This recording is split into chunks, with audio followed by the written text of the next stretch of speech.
Je veux rendre grâce au Seigneur pour l'action de son esprit au milieu de nous. Si vous vous êtes approché sincèrement devant pour recevoir le Seigneur, je peux vous confirmer que le Seigneur était dans la place. Il était dans cette salle. Parce que le message que je dois prêcher ce matin, quand je le préparais, j'ai prié, j'ai crié au Seigneur. J'ai dit ce message aussi, je ne peux pas le prêcher. Il faut que tu interviennes surnaturellement pour que quelque chose se passe dans l'église.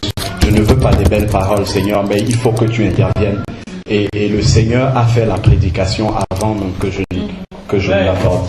Dans la salle, il n'y a que ma femme qui sait sur quoi je vais prêcher, mais quand je vais prêcher, là, vous serez surpris. Vous serez surpris parce que c'est ce qui s'est passé là.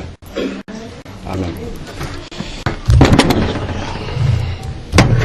Et que toute la gloire revienne au Seigneur. Si vous avez pris votre délivrance, et c'est une vraie délivrance, hein, c'est une vraie délivrance qui vient du Seigneur. Alors, vous savez de quoi j'ai prêché la dernière fois? Vous vous en souvenez? C'était sur quoi? Il y a 2 dimanches seulement. Le dimanche dernier, le frère Masnek avait prêché sur la providence, l'assurance de l'intervention de Dieu, mais à condition d'être avec le Seigneur. Amen. Il a dit qu'il ne fallait pas venir assister à l'adoration, mais il fallait venir participer à l'adoration. Il ne fallait pas venir en tant que spectateur.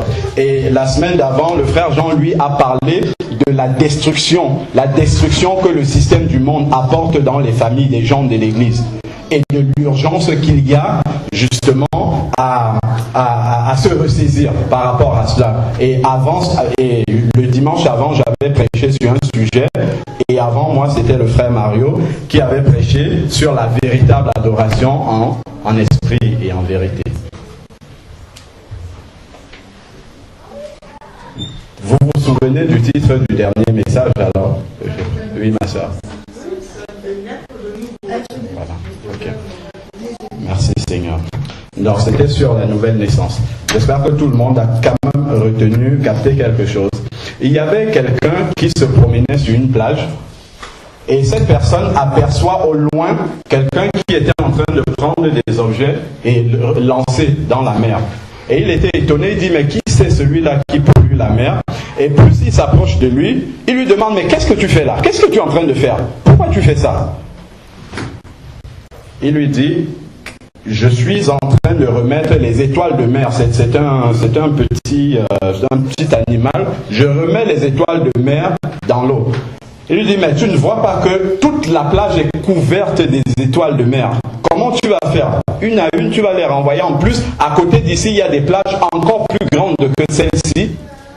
Vous allez faire le tour comme ça. Et c'était un monsieur un petit peu âgé, c'est un pêcheur. Et il prend encore une étoile de mer sans répondre et il lance dans l'eau. Et il lui dit, tu as vu ça? Pour cette étoile de mer que je viens de relancer à l'eau, ça a changé quelque chose pour elle. S'il y a une personne qui comprend le message, ça change quelque chose pour cette personne. Si tout le monde comprend, c'est l'objectif du Seigneur. Mais si une seule personne a compris, ça, le Seigneur va pouvoir. Amen. Ça peut changer quelque chose pour cette personne-là. Alors, bien. Le titre du message, c'est « Sans une véritable repentance, il n'y a pas de salut possible ». C'est le titre du message.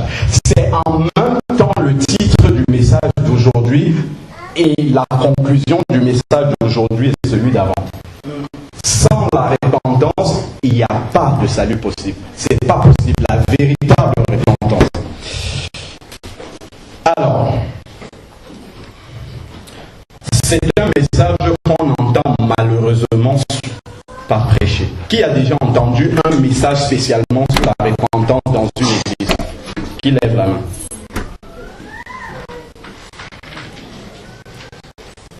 Deux personnes. Regardez combien nous sommes. 3. Un message spécialement sur la repentance. On ne prêche plus dessus.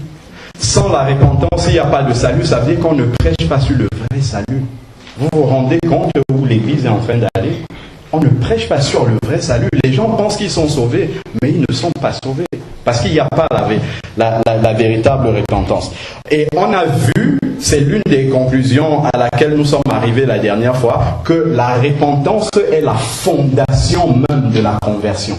C'est-à-dire que quand la parole de Dieu nous présente la conversion, c'est comme si toute la conversion se résumait à la repentance. Et on a lu pour cela dans Luc 15, au verset 7. De même, mon frère, s'il te plaît, affiche comme ça, on va essayer de gagner du temps. Le temps est parti très très loin. Alors, de même, je vous le dis, il y aura plus de joie dans le ciel pour un seul pécheur qui se répand, pas pour quelqu'un qui vient à Jésus. Pour un pécheur, c'est la repentance qui crée la joie dans le ciel.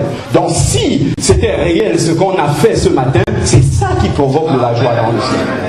Amen. C'est pour ça que le ciel et la terre, à ce moment-là, peuvent faire corps ensemble, peuvent être un seul esprit ensemble. C'est quand l'esprit de repentance sincère est dans l'église. Et à ce moment-là, le Seigneur peut commencer à opérer. Et il faut comprendre que la repentance, ce n'est pas une acceptation, c'est pas quelque chose d'émotionnel, hein? C'est pas quelque chose de sentimental. C'est beaucoup plus profond que cela, la repentance. C'est pas comme ça dans l'émotion qu'on se répand sincèrement. C'est une décision personnelle qui vient du plus profond de nos entrailles. Et c'est quand on est en présence de la sainteté du Seigneur que l'on réalise sa condition de péché. Comme le prophète Ésaïe 6,5. Quand Ésaïe a eu une vision du ciel, du trône de Dieu, il s'est écrié « Oh, je suis pécheur, mes lèvres sont impures ». Il a réalisé cela. Ça arrive au chapitre 6, alors que déjà, 5 chapitres avant, le prophète, il prophétisait déjà. Mais devant la sainteté de Dieu, il se rend compte qu'il y a quelque chose qui ne va pas. Donc on peut venir tout le temps, depuis tout petit, à l'église, mais quand on réalise réellement la sainteté de Dieu, on constate qu'on n'est pas du tout un enfant de Dieu. Parce que le péché règne encore dans notre vie, en maître. Amen. Alors, nous allons étudier là présentement, c'est une révision un peu de ce qu'on a vu la dernière fois, pourquoi il est indispensable de se repentir, ça c'est un. Ensuite, nous verrons c'est quoi la vraie repentance. C'est quoi exactement? Comment est-ce qu'on est sûr qu'on a reçu une vraie repentance et cela produit des fruits dans notre vie? C'est à partir de ce message, vous allez faire un test dans votre vie pour voir si ce que vous avez fait ce matin était réel. Parce qu'il ne suffit pas simplement d'être dans une atmosphère émotionnelle et faire quelque chose.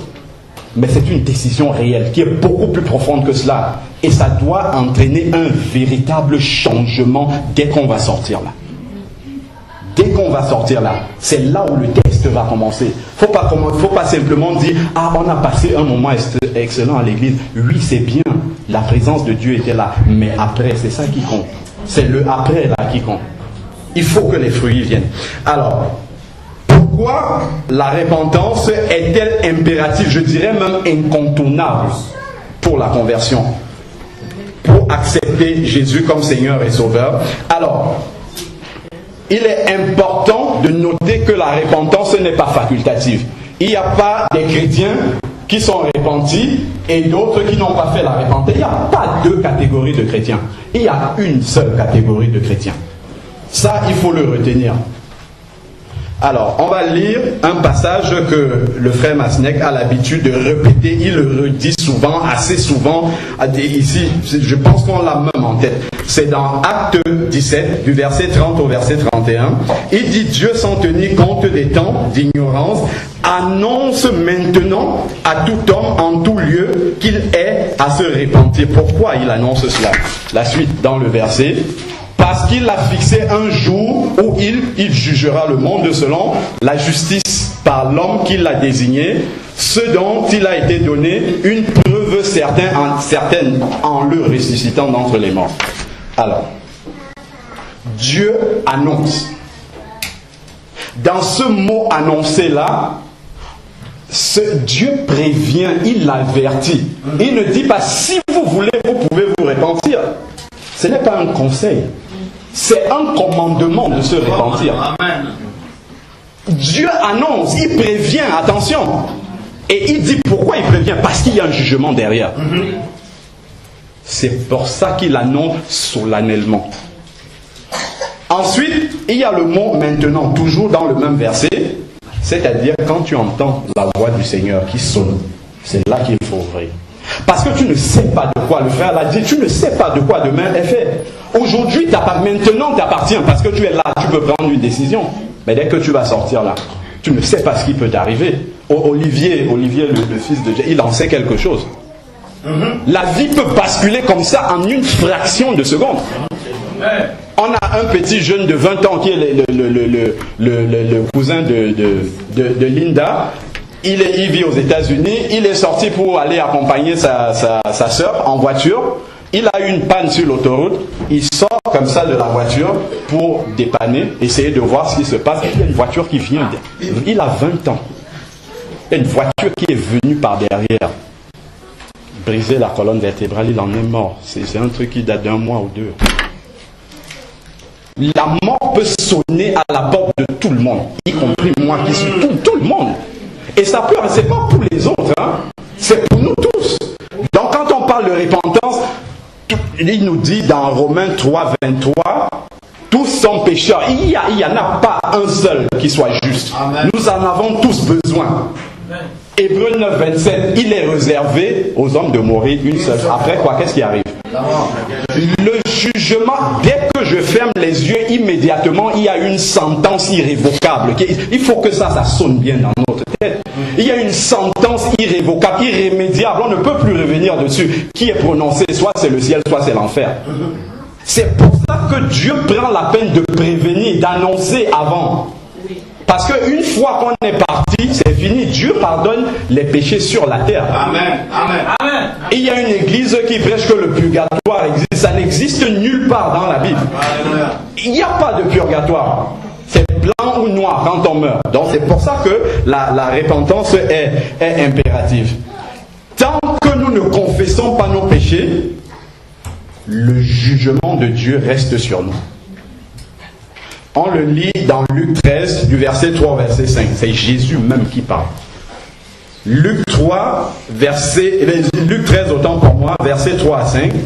Il dit, non, je vous le dis. Ce sont des gens qui viennent se plaindre auprès de Jésus pour le cas des personnes qui sont déjà mortes. Ah, elles sont mortes et tout. Et voilà ce que Jésus leur dit. Non, je vous le dis, mais si vous ne vous repentez pas, vous périrez également. C'est Jésus qui parle, hein? C'est pas un apôtre. C'est Jésus même qui est en train de parler. Parce qu'aujourd'hui, on ne veut plus parler de repentance parce qu'on a peur de culpabiliser les gens. On a peur de blesser les gens. On a peur de repousser les gens. Mais sans rien faire, les gens sont déjà coupables. Puisqu'on est pécheur. Les gens sont déjà coupables. Tu me dis, qu'est-ce que j'ai besoin de faire pour être coupable? Rien. Reste comme tu es. C'est tout. Tu es déjà coupable. Si tu ne te répands pas, tu es coupable et le jugement de Dieu est sur toi. Alors, Jésus continue sa phrase. Il dit, ou bien ces 18 personnes qui sont tombées sur la tour de Siloé et qu'elle a tué. Croyez-vous qu'elles fussent plus coupables que tous les autres habitants de Jérusalem? Non, je vous le dis. Mais si, deux fois. Quand Jésus répète 2 fois quelque chose, c'est solennel. C'est solennel. Il dit, si vous ne vous repentez pas, vous périrez. Pareillement. Quel message. Si on entend un prédicateur aujourd'hui parler comme ça, on va dire qu'il manque d'amour. Parce que l'Église a transformé l'amour. On veut maintenant présenter un Jésus acceptable par la société. Un Jésus qui ne parle que d'amour. C'est vrai, Jésus est amour. Il faut parler de l'amour de Jésus, mais il est saint. Il est saint. Quand les 24 vieillards se prosternent dans l'Apocalypse, ils disent, tu es saint, saint, saint. Ils ne disent pas, tu es amour, amour, amour. Tu es saint. Donc Dieu est saint. C'est pour ça qu'on a besoin de cette repentance-là pour pouvoir s'approcher de Dieu. Sinon, personne de nous ne peut supporter la sainteté de Dieu. Amen. Alors, acte 3, la repentance, acte 3, 19. La repentance est indispensable pour être pardonné de nos péchés. Si on ne se repent pas, on ne peut pas être pardonné. Donc moi, je ne peux pas prier pour que tu sois pardonné de tes péchés si tu ne te répands pas. Je peux prier pour que le Saint-Esprit te convainc de péché, mais après, c'est à toi de faire la démarche. Le frère Jean-Baptiste disait hier à la matinale que nous avons des manteaux de péché qu'on doit brûler. Mais seulement les allumettes sont entre nos mains. Nous prenons ces allumettes, nous donnons au Seigneur et il les brûle. Si nous gardons les allumettes, il ne brûle rien du tout. Alors, Acte 3, 19, répentez-vous et convertissez-vous pour que vos péchés, voilà, afin que, donc, le pardon des péchés arrive une fois qu'on s'est repenti. Si on le réalise. Sinon, en fait, si le Seigneur accorde le pardon des péchés sans que tu ne te sois repenti, en fait, tu ne vas pas réaliser que ce que tu as fait est mal. Parce qu'il va te donner comme ça le pardon sans que tu n'aies pris la peine de savoir que ce que tu as fait mal. Et si tu ne le sais pas, qu'est-ce qui va se passer? Tu vas recommencer le lendemain. C'est pour ça qu'il veut qu'on passe par la repentance. Or, nous savons dans Romains 6, 23 que le salaire d'un seul péché, c'est la mort. C'est au singulier, le salaire du péché, pas des péchés, un seul. C'est pour ça qu'il faut impérativement se repentir. Alors, la repentance également est nécessaire pour recevoir la vie éternelle. Si on ne s'est pas repenti de ses péchés, on n'a pas la vie éternelle. Acte 11, 18. Après avoir entendu cela, ils se calmèrent et ils glorifièrent Dieu. En disant, Dieu a donc accordé la repentance aux païens afin qu'ils aient la vie. Il donne la repentance afin qu'ils aient la vie. Donc on reçoit la vie éternelle une fois qu'on s'est repenti de ses péchés, pas avant. Donc on ne peut pas recevoir Jésus sans passer par une sincère repentance. Alors, la vie éternelle, on l'a définie dans le dernier message, c'est quand le Saint-Esprit vient s'installer, mais il ne cohabite pas avec d'autres esprits. Il ne cohabite pas avec le péché. On a dit que si vous devez recevoir Barack Obama, s'il arrive chez vous, il voit la saleté, il sort tout de suite. Il faut que ça soit propre. Ça, c'est un exemple du monde, mais le Seigneur, c'est bien mieux que cela. Alors,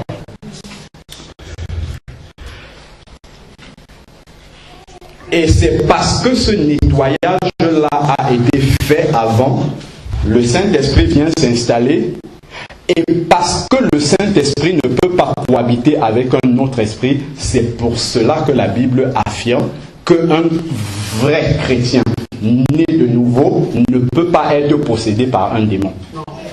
Ce ne sont pas les gens de l'Église qui ne peuvent pas être possédés par un démon. Ce sont les véritables convertis qui ont vraiment le Saint-Esprit. C'est eux qui ne peuvent pas être possédés par un démon. Est-ce que vous avez bien compris ce que je veux dire? Ce ne sont pas les gens de l'Église qui ne peuvent pas être possédés par un démon, mais c'est ceux qui ont d'abord nettoyé et le Saint-Esprit est venu s'installer. Puisqu'il ne peut pas cohabiter avec un autre esprit ne peut pas venir entrer dedans. Voilà pourquoi la repentance aussi est capitale. Alors, la véritable foi qui sauve arrive lorsque la repentance a été profonde, lorsqu'elle est allée en profondeur. Alors, Marc 1, 15, je vais assez vite, j'espère.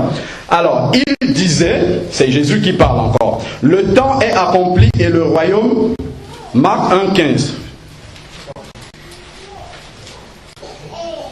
Il disait, le temps est accompli et le royaume de Dieu est proche. Aujourd'hui, on parle beaucoup du retour de Jésus. Si le royaume de Dieu s'est approché, qu'est-ce qu'il faut faire? Il le dit dans la suite du verset. Répentez-vous et croyez à la bonne nouvelle. Répentez-vous d'abord, ensuite. C'est le et là, c'est le ensuite. C'est après que vous recevrez, que vous entendrez la bonne nouvelle. Avant cela, il n'est pas possible du tout. Du tout. On entend un message, dès qu'on sort là, c'est parti. Parce que qu'est-ce qui garde le message dans le cœur pour que nous marchions avec? C'est le Saint-Esprit. Donc s'il n'est pas là, on sort sans rien. On a entendu une bonne parole, mais on ressort sans rien. Il y en a qui sortent avec le message et il y en a qui sortent en laissant le message ici. Vous voyez la différence? C'est la différence entre celui qui a le Saint-Esprit et celui qui ne l'a pas.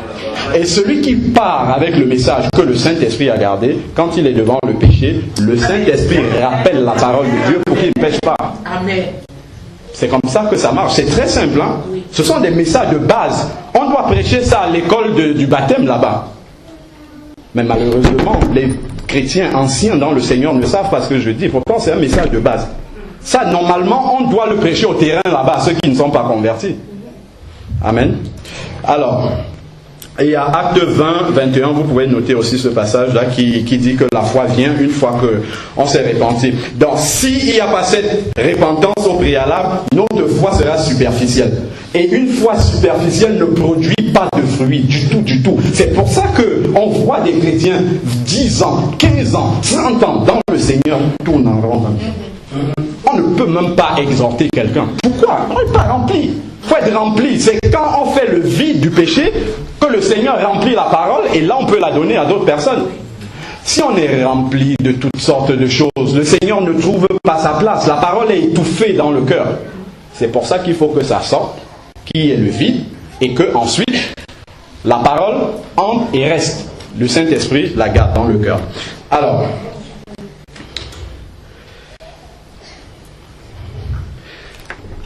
ensuite, on va voir maintenant rapidement qu'est-ce que la vraie repentance, et c'est ça qui nous intéresse pour ce matin, pour ce qui s'est passé là ce matin. C'est quoi la vraie repentance? Et chacun de nous pourra savoir si sa repentance était sincère. Avant de répondre à cette question, on va d'abord voir ce que n'est pas la repentance. On va voir ce qu'est une fausse repentance d'abord. Alors, Colossiens 2, 20 à 23, pendant que le frère affiche, la repentance, ce n'est pas la pénitence. Ce sont les catholiques qui parlent de la pénitence. Mais la Bible ne parle pas de la pénitence. Parce que Jésus a reçu le châtiment qui devait tomber sur nous. Alors, Colossiens 2, 20 à 23, si vous êtes morts avec Christ au rudiment du monde, pourquoi, comme si vous viviez dans le monde, vous impose-t-on des préceptes? Ne prends pas, ne goûte pas, ne touche pas, préceptes qui tous deviennent pernicieux par l'abus, et qui ne sont pas fondés sur les ordonnances et les doctrines, et qui ne sont fondés que sur les ordonnances et les doctrines des hommes. Ils ont à la vérité une apparence de sagesse. C'est-à-dire qu'on n'a pas à s'imposer nous-mêmes des souffrances pour mériter le pardon de Dieu. C'est ce que ça veut dire. Ce n'est pas le fait d'être en train de souffrir par rapport à une situation de la vie qui nous arrive, qui veut dire qu'on s'est repenti. Nous pouvons, la personne qui souffre le plus sur la terre peut également souffrir en enfer. Ça, les gens ne le comprennent pas, ça. Les gens pensent que comme on a souffert sur la terre, automatiquement on va aller au ciel. Pas du tout. Du tout. C'est la repentance qui amène au ciel. Pas autre chose. Tu peux être dans la pauvreté, dans la souffrance, mais avoir un cœur méchant. Et tu vas descendre. Parce que le plus grand de tous les miracles, ce n'est pas la guérison des malades.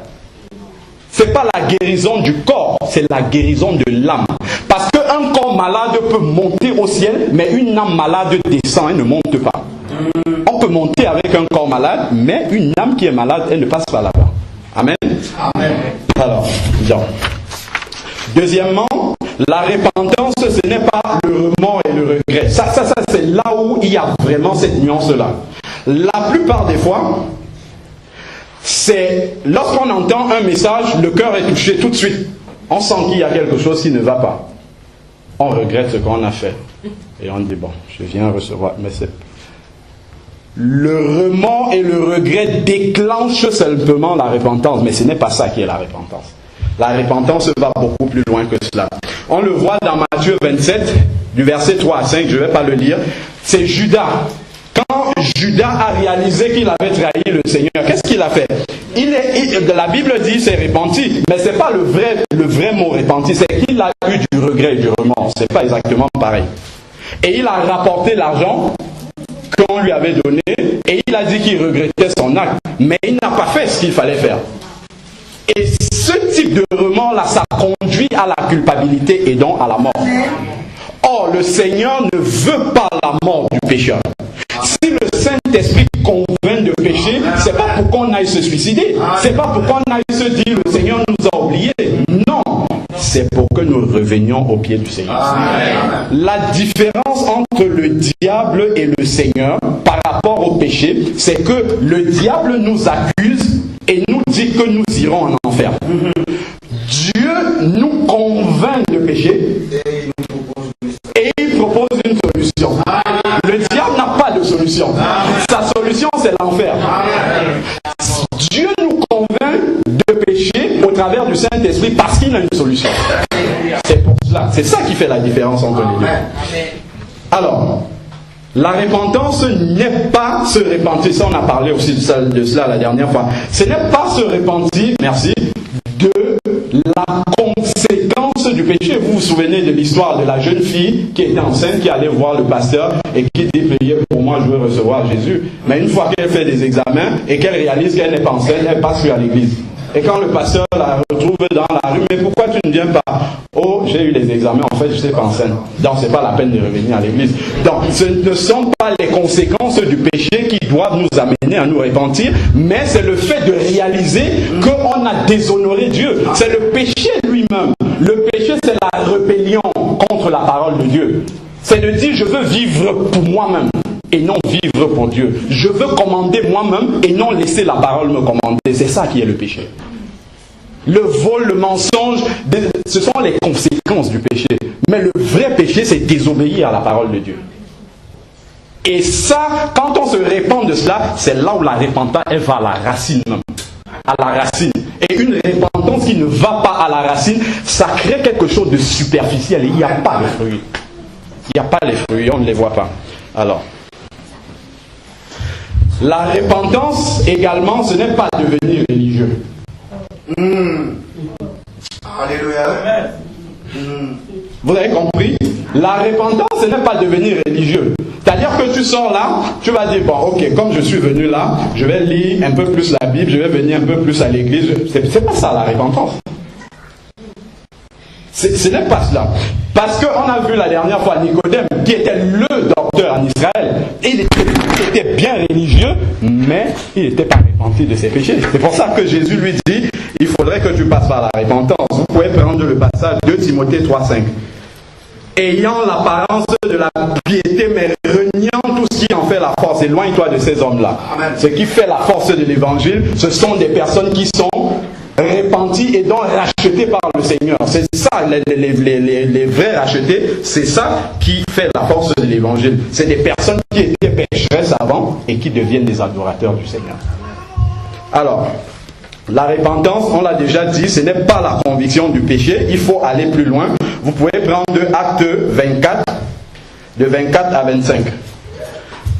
C'est quand Paul va prêcher à Félix. Quelques jours après, Félix vint de Drusille, sa femme qui était juive,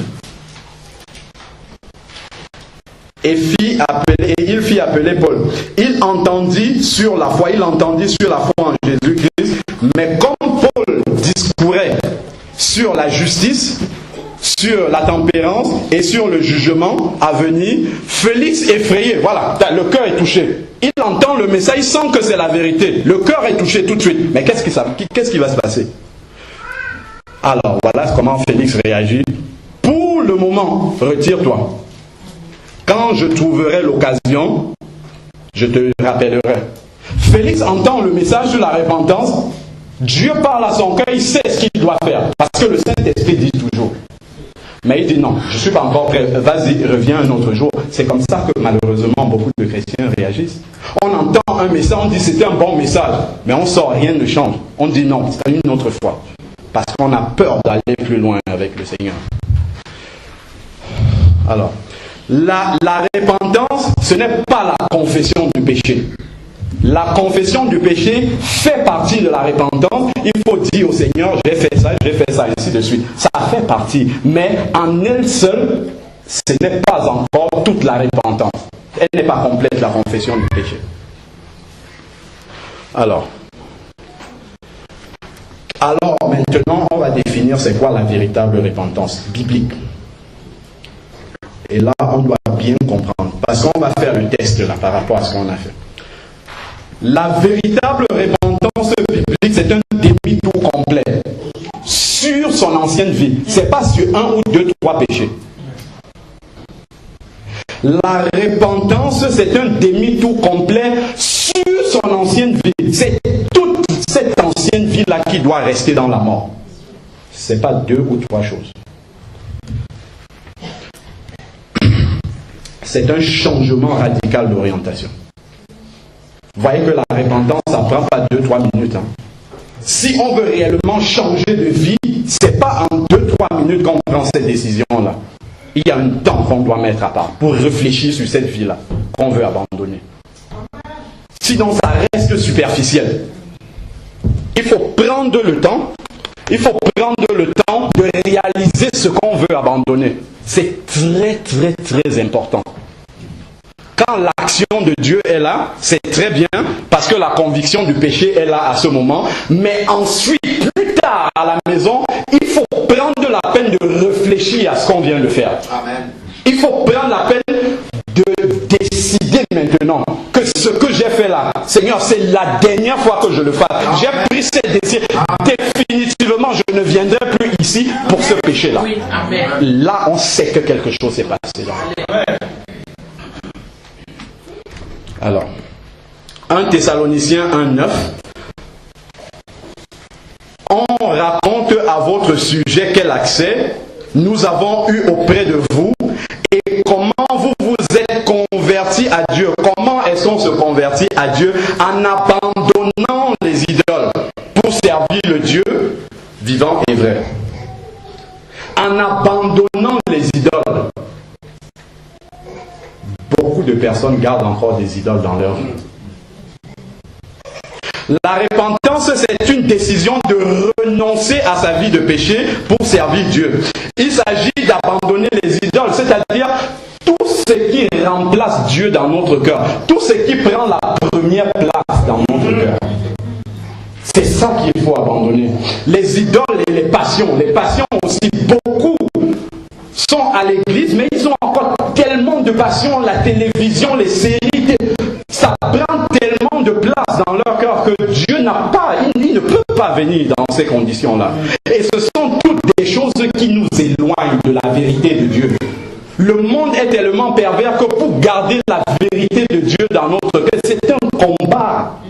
C'est un combat. Il faut réaliser que c'est ça qui est le vrai combat spirituel. Amen. La repentance, c'est un renoncement. Je vais définir ce que c'est un renoncement avec mes propres mots. C'est accepter volontairement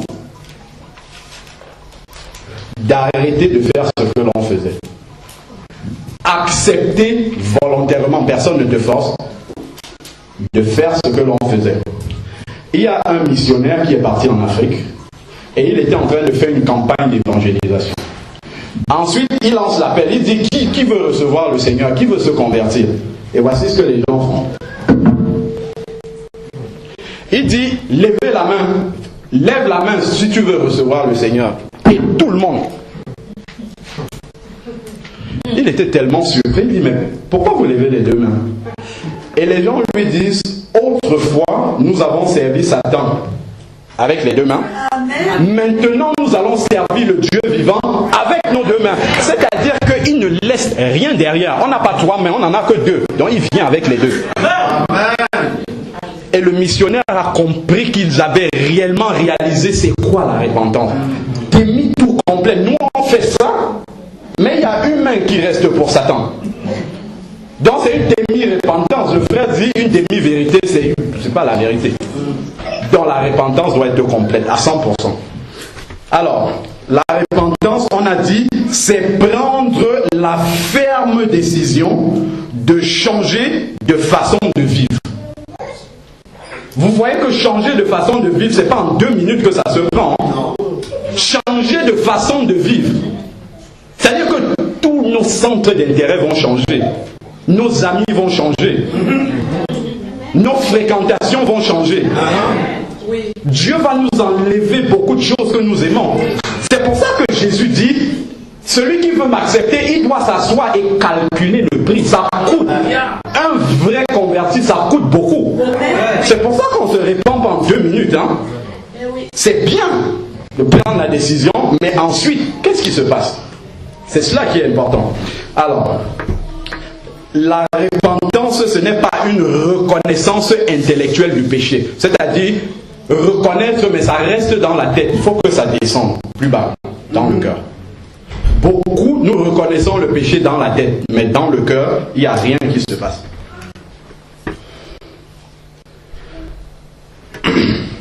Alors, on ne s'arrête pas à dire, Seigneur, change-moi, transforme-moi.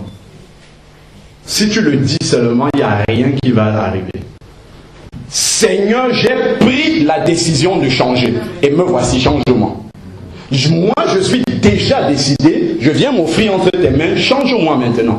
Ce n'est pas change-moi, change-moi, change-moi. Et on attend dans la passivité. Pas du tout. Le Seigneur attend une action de notre part. Il faut que cette action-là soit prise. C'est cela la vraie repentance. Et la vraie repentance, comme je l'ai dit tantôt, elle va jusqu'à la racine de l'ancienne vie.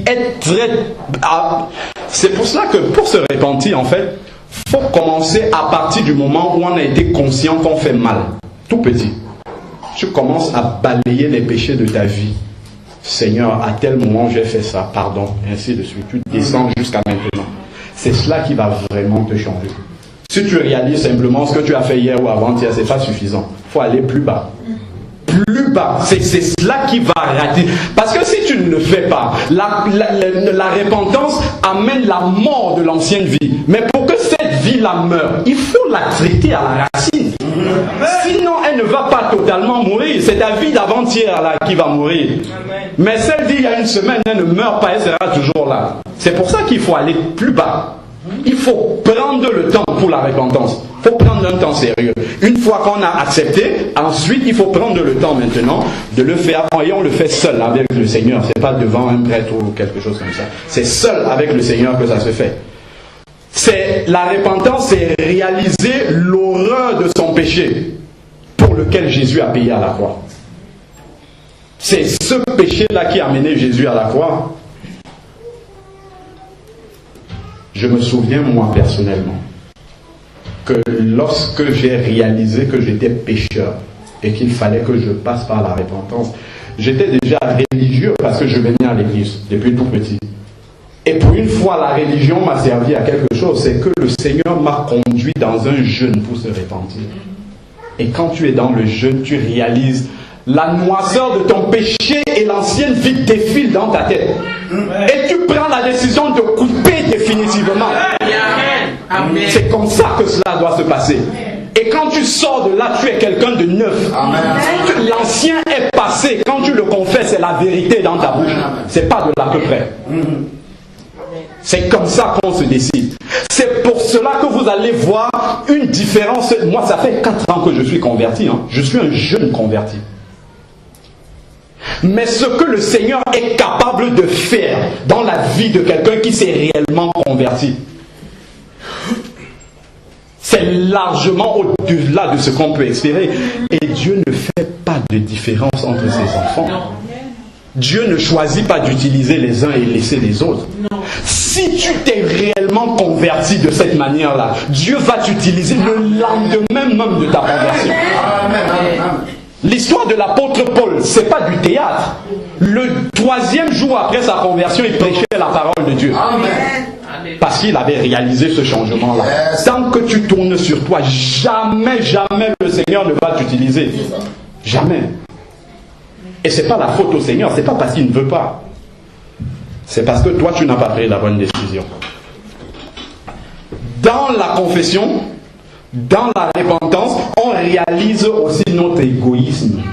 C'est à ce moment-là qu'on le réalise. Dans la repentance, c'est aussi se détourner de son égoïsme pour servir le Seigneur et les autres.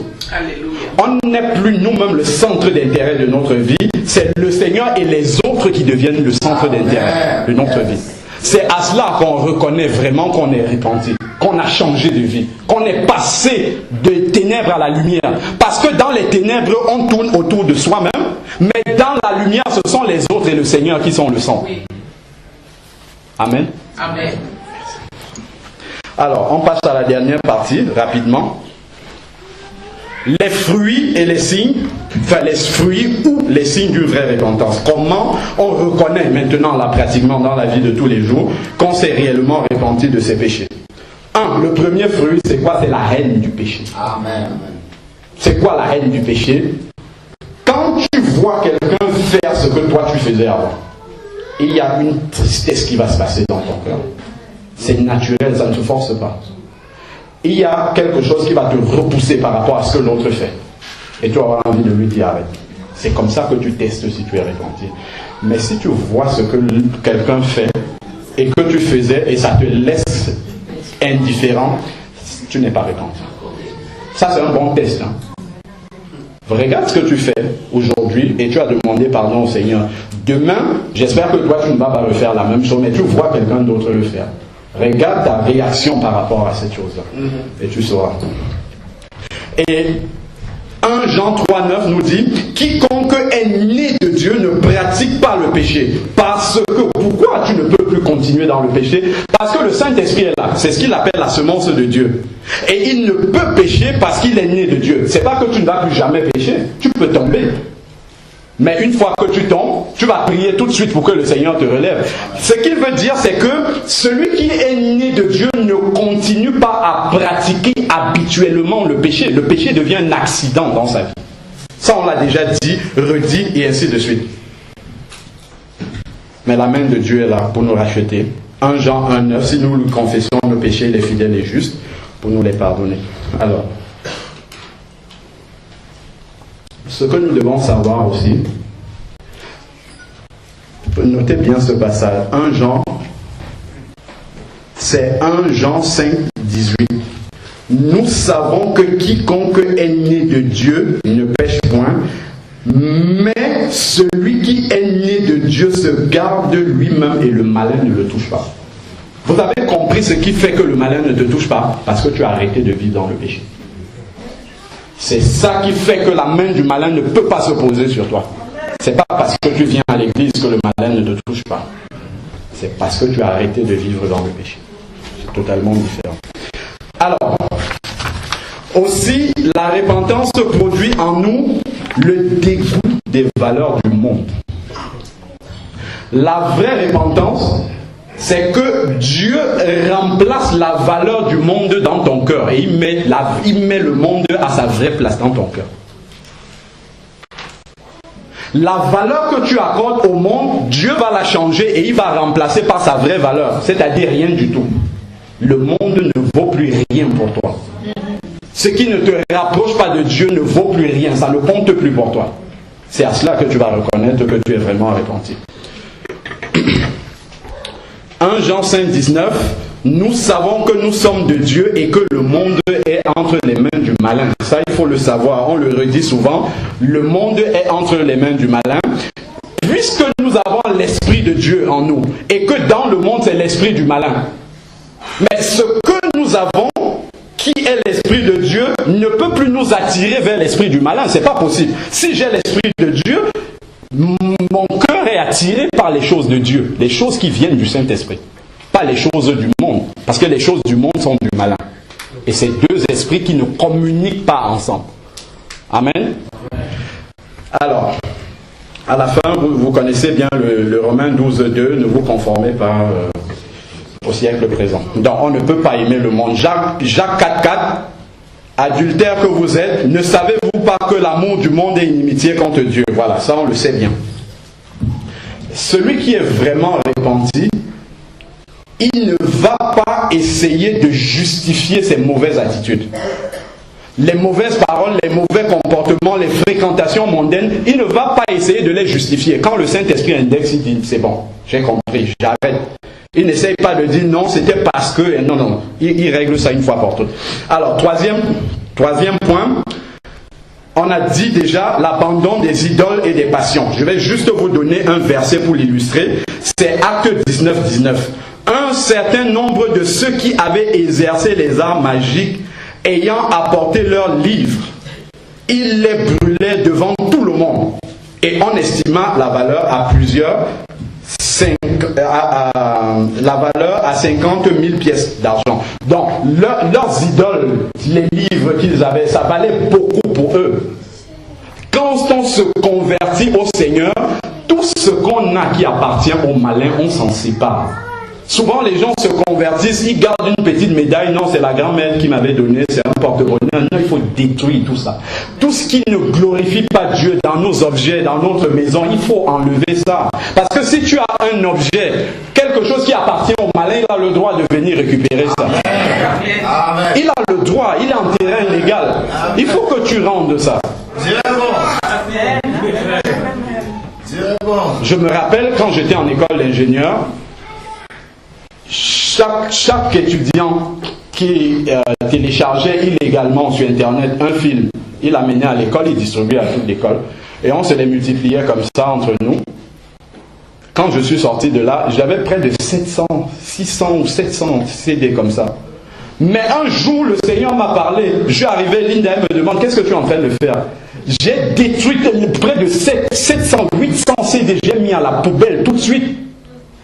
Parce que ça résultait du vol. Amen, amen. Et par la même occasion, toute la musique mondaine et tout est allé à la poubelle. Amen. Parce que je ne voulais plus ça dans ma vie. C'est pas quelqu'un qui m'a dit tu vas faire ça. C'est le Saint-Esprit.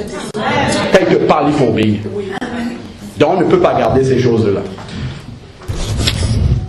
Donc, quelle que soit la valeur de ce qu'on a qui appartient au malin, il faut lui rendre ça. Il ne faut pas garder ça avec nous. Alors,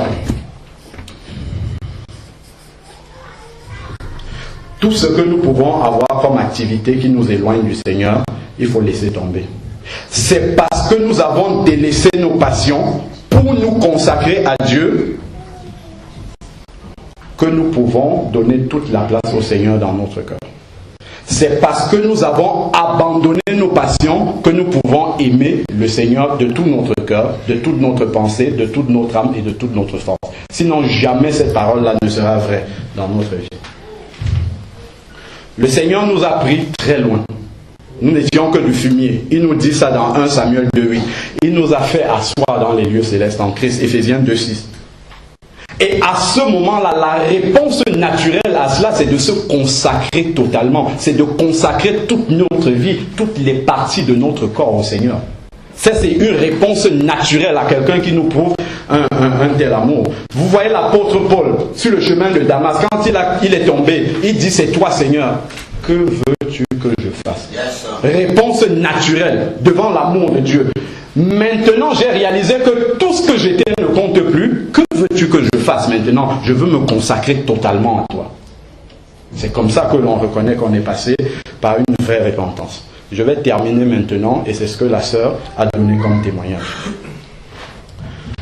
La conséquence d'une totale repentance, c'est le pardon spontané et inconditionnel à tous ceux qui nous ont offensés, sans aucune exception. Pourquoi? Parce que quand tu réalises la grandeur du pardon de Dieu, quand tu l'as réellement expérimenté, tu sais ce que tu étais. Avant, tu étais un adultéraire, un fornicateur, ainsi de suite. Maintenant, tu es un adorateur de... Qu'est-ce que tu as fait pour mériter cela? Dieu t'a pardonné pour rien. Et toi, tu vas retenir les péchés à quelqu'un d'autre. Il dit, nous disons quoi dans la prière de notre Père? Pardonne-nous nos offenses comme nous pardonnons aussi à ceux... Dans la version grecque, vous savez ce qu'il est dit? Pardonne-nous nos offenses comme nous avons déjà pardonné à ceux qui nous ont offensés. Je pardonne d'abord et ensuite je viens pour être pardonné. Ce n'est pas l'inverse. Je pardonne d'abord et ensuite je viens pour être pardonné. C'est pour ça que les péchés dont nous avons demandé pardon au Seigneur sans avoir pardonné aux autres, ils ne sont pas pardonnés. Hein. Attention. Ils ne sont pas pardonnés. Il faut avoir libéré, comme la sœur disait, les captifs pour aller recevoir le pardon de Dieu. C'est pour ça que souvent on réalise des choses qui piétinent encore dans notre vie et on ne sait pas pourquoi elles piétinent. Ensuite, Une fois qu'on est sincèrement repenti, on va avoir envie d'apporter ça aux autres. Ce changement de vie-là, on a envie de voir le Seigneur réaliser ça dans d'autres vies. On souhaite vraiment que le Seigneur fasse ça pour d'autres personnes. Et cela, ça va passer par le témoignage personnel. Souvent, on rencontre beaucoup de chrétiens, gloire à Dieu, parce que le Seigneur m'a donné ci, il m'a donné ça. C'est bien. Il faut remercier le Seigneur pour ce qu'il nous donne. Mais rarement, ou bien moins souvent, vous trouvez des chrétiens qui vont dire: ah, avant j'étais un menteur, aujourd'hui je suis un honnête homme. Avant j'étais un blasphémateur, j'étais un fornicateur, aujourd'hui je suis un adorateur du Seigneur. Les témoignages sur le changement sont moins nombreux que les témoignages sur ce que Dieu donne. Mais quand vous n'entendez jamais dans la bouche d'un chrétien dire: avant j'étais ci et le Seigneur a fait ça de moi, sachez qu'il ne s'est pas réellement repenti. Quand on entend quelqu'un dire déjà: avant j'étais mauvais de cette manière-ci et aujourd'hui j'ai pu surpasser cela, ça c'est quelqu'un qui a vraiment expérimenté la repentance. Mais si on n'entend pas ça dans la bouche de quelqu'un, dit qu'on n'est pas, c'est pas vrai, il n'est pas passé par la repentance. La vraie repentance, enfin, nous conduit dans un esprit d'adoration, la véritable adoration en esprit et en vérité. C'est après la repentance que ça arrive. Parce que le Saint-Esprit s'est installé et adoré en esprit, on disait, c'est l'esprit qui est en nous qui communique avec Dieu qui est esprit. Sinon tu ne peux pas adorer en esprit. Tu peux encore adorer en vérité parce que la sincérité tu la connais, mais en esprit c'est autre chose. C'est parce que l'Esprit de Dieu est en toi et communique avec Dieu. Et comprenez une chose. Quand nous sommes dans l'adoration en esprit, puisque nous communiquons avec Dieu qui est esprit, Dieu peut communiquer des choses à notre esprit à ce moment.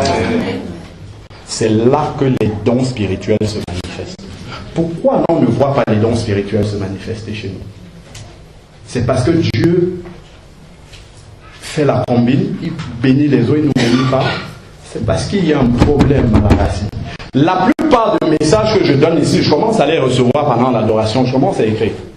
Parce qu'à ce moment-là, on peut communiquer. Mais si Dieu veut te donner des choses et que tu ne peux pas les recevoir, tu deviens, comme le frère dit, un spectateur de l'adoration. Même si tu fermes les yeux, tu ne reçois rien. C'est parce que la repentance n'est pas là et que l'Esprit de Dieu n'est pas installé. Je le dis, ce n'est pas pour condamner quelqu'un, c'est pour qu'on corrige ça. Parce que Dieu vient toujours avec les solutions. Il ne vient pas sans les solutions. Il ne vient pas dire tu es comme ça, tu mourras comme... Non. Il vient poser un constat et te dire ça peut changer. J'ai une solution pour cela. Dieu peut communiquer des dons spirituels. Il veut communiquer des dons spirituels à tout le monde. Ce n'est pas que pour des élites de chrétiens, pas du tout. Dieu donne des dons spirituels à tous ceux qui sont réellement repentis et convertis. Alors, donc en conclusion, on a bien compris que la repentance est incontournable et c'est la repentance qui est le gage de notre progression spirituelle, notre ascension spirituelle. Il faut comprendre une chose, c'est qu'une voiture ne peut pas rouler sans les roues. On le sait. Une voiture ne peut pas rouler sans les roues. Un immeuble ne peut pas être échafaudé jusqu'à devenir un gratte-ciel s'il n'y a pas de fondation.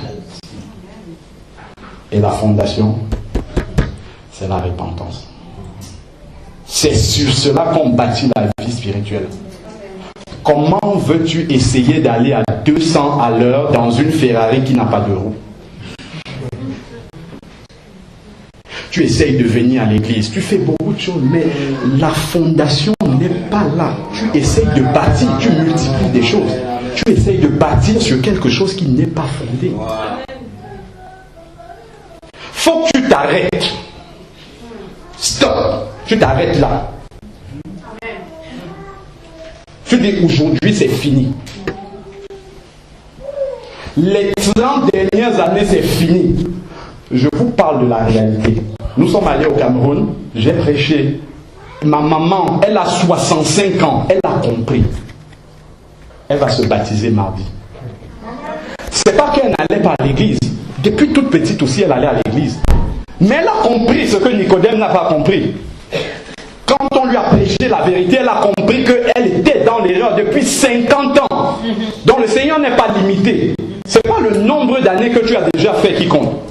C'est comment je finis. Vous savez, la vie chrétienne, c'est une course de résistance, ce n'est pas la vitesse. C'est est-ce que je vais arriver au point où il faudrait vraiment arriver. Donc même s'il faut que je m'arrête ayant déjà fait 25, 30 ans de vie, c'est pas grave. C'est pas si important. L'essentiel, c'est d'avoir la bonne fondation pour arriver à la destination où Dieu veut que tu arrives. C'est cela qui est important. Il n'y a pas de honte à cela. Il faut simplement un jour dire stop, c'est fini. Moi, j'ai mis 15 ans dans l'église pour comprendre ce que je vous dis là. 15 ans. Donc, je sais que c'est toujours possible. Autant pour les jeunes. Avant, regarde, si tu t'approches de moi, j'avais une boucle d'oreille que j'enlevais en entrant dans l'église. J'avais des posters de toutes les stars là que vous connaissez dans ma chambre. Il y avait tous ces posters. J'écoutais toute la musique américaine, je les connais tous. Mais Dieu peut changer ça. Si tu veux, si tu dis je veux qu'il change, il